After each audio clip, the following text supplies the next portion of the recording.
Assalamualaikum warahmatullahi wabarakatuh. Perkenalkan, nama saya Lili Septiani. Saya adalah mahasiswa PPG dalam jabatan di Universitas Sanata Dharma, Yogyakarta. Di video kali ini, saya akan menampilkan best practice atau praktik baik yang telah saya lakukan di SMP Negeri 29 Muaro Jambi di kelas 7A. Nah, untuk praktik baik yang saya tampilkan di video ini adalah mengenai KD menyajikan teks cerita fantasi melalui model pembelajaran PJBL.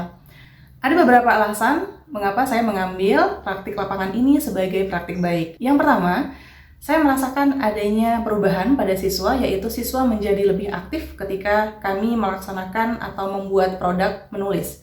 Yang kedua, saya juga merasakan bahwa ada peningkatan pada hasil belajar siswa terkait dengan menulis, yaitu meningkatnya cara penulisan siswa dari kaidah maupun struktur teks cerita fantasi.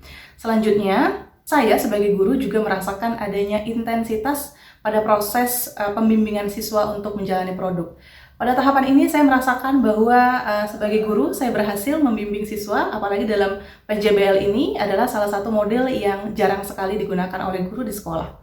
Hal ini membuat saya merasa yakin bahwa kedepannya PJBL ini akan menjadi salah satu model yang akan sering digunakan di sekolah, khususnya pada pembuatan produk menulis. Alasan selanjutnya adalah saya berhasil menjalankan sintak PJBL ini dengan lengkap, dan itu menjadikan saya yakin bahwa KD menyajikan teks cerita fantasi ini adalah salah satu yang sangat pantas untuk dijadikan praktik baik. Semoga bermanfaat ya. Nah teman-teman, untuk praktik baik yang saya angkat memiliki judul Belajar Menulis dari Pengalaman Manis. Dan untuk situasi yang menjadi latar belakang diangkatnya praktik baik ini, yang pertama adalah motivasi belajar siswa rendah. Motivasi ini menjadi salah satu faktor utama agar belajar siswa menjadi menyenangkan dan mendapatkan hasil yang memuaskan.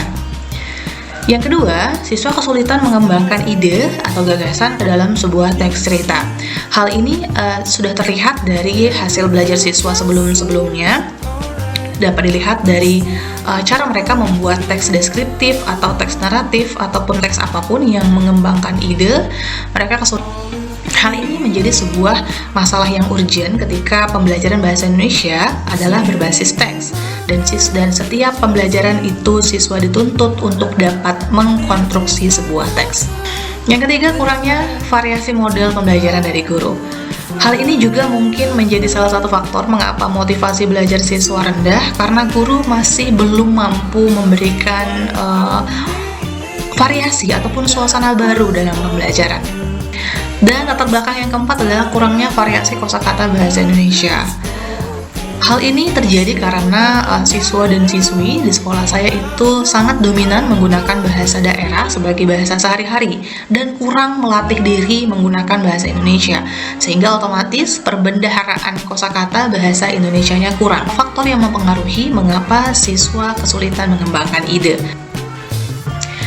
Dan ada beberapa tantangan yang saya alami, yaitu membutuhkan waktu yang cukup, dan karena seperti yang kita ketahui bahwa pembelajaran yang menggunakan model PJBL ini adalah sebuah pembelajaran yang berbasis proyek, sehingga membutuhkan waktu yang lebih dari cukup, dan hal ini menjadi sebuah tantangan. Yang ketiga, berpotensi plagiasi. Pada aksi ataupun pertemuan kedua yang saya lakukan, saya memberikan kesempatan kepada siswa untuk memanfaatkan internet sebagai sumber referensi, karena penulisan teks mereka itu menggunakan ataupun berbasis pada pengalaman pribadi, sehingga untuk mencari ataupun menambahkan unsur-unsur kemustahilan di mana unsur itu menjadi ciri khas dari teks cerita fantasi, maka mereka saya persilahkan menggunakan gawai untuk mencari referensi dari internet, dan hal ini berpotensi plagiasi. Yang ketiga, kerangka dan teks tidak sama. Kerangka ataupun pembuatan kerangka itu kami lakukan di pertemuan pertama, di mana pertemuan pertama mereka saya bimbing untuk bisa membuat kerangka teks cerita fantasi berdasarkan struktur dari teks cerita fantasi. Dan kemudian pada pertemuan kedua, kerangka tersebut dikembangkan menjadi sebuah teks, dan ini menjadi tantangan karena kerangka dan teks berpotensi tidak sama ataupun menjadi tidak sama. Hal ini terjadi karena pembuatan kerangka dikerjakan secara berkelompok, sedangkan teks dikerjakan secara individu. Nah, untuk poin refleksi, hasil, dan dampak.